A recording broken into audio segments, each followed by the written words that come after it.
Well, thank you, Damien, for your kind words. Miss Alicia Payne, members of the Rotary Club of Canberra, Excellencies, ladies and gentlemen, I join with you all in this tranquil setting of Canberra Nara Park to mark the International Day of Peace, a day whose significance and importance has been made ever more poignant by events that have taken place this year, both afar and closer to home. On this day, peace bells are rung throughout the world to call attention to the cause of peace and to the duty of humanity to protect and preserve this most precious of civic virtues. The echo of these bells, modeled on the temple bells found in Japan, reminds us that armed conflict produces the most devastating consequences, not only for the individual, but for every strata of society. Next year, Japan will play host to a meeting of the G7 leaders. The venue of their meeting will be Hiroshima, a city whose inhabitants, together with those of Nagasaki, know only too well what tragedy is wrought by war. The experience of Hiroshima and Nagasaki are brought into sharp focus by events in Ukraine, and the almost cavalier way in which threats of nuclear war have been bandied about by aggressors. It seems that now, more than any other time in the recent past, the global community must act to ensure that the tragedy that befell Hiroshima and Nagasaki, the hundreds of thousands of deaths resulting from the bombs themselves and their lingering radiation, are never ever repeated.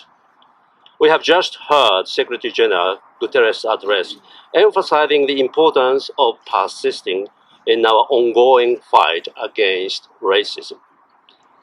For much of its history as a modern state, Japan stood at the forefront of efforts to eliminate racism and racial discrimination, working to overcome racial inequality. It was Japan that strived so hard to catch up with the West. It was Japan that proposed to add a clause to ban racial discrimination to the Charter of the League of Nations at the Paris Peace Conference in 1919. However, racism remained prevalent in many parts of the world. It has often been pointed out that such stereotypes and xenophobia were not uncommon at the time when the atomic bombs were dropped on Hiroshima and Nagasaki. Japan once again took up its task in the post-war periods, striving to create a world where the individual is respected and able to develop free from any racial, ethnic, or other forms of discrimination. This ethos and its noble sentiment was reflected in the concept introduced for the 2020 Tokyo Olympic and Paralympic Games, that of unity in diversity. The relationship between Japan and Australia is perhaps the finest example of this spirit made manifest. Two nations, once so fiercely opposed to one another, walked together along the path to full reconciliation.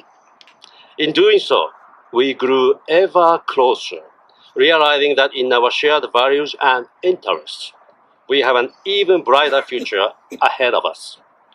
Today, we look upon one another as a best friend, with respect for each other, with whom we can freely share our views.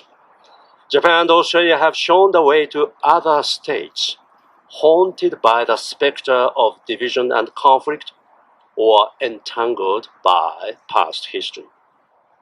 In doing so, we remain a beacon of hope for humanity to navigate its way towards a more peaceful and harmonious future.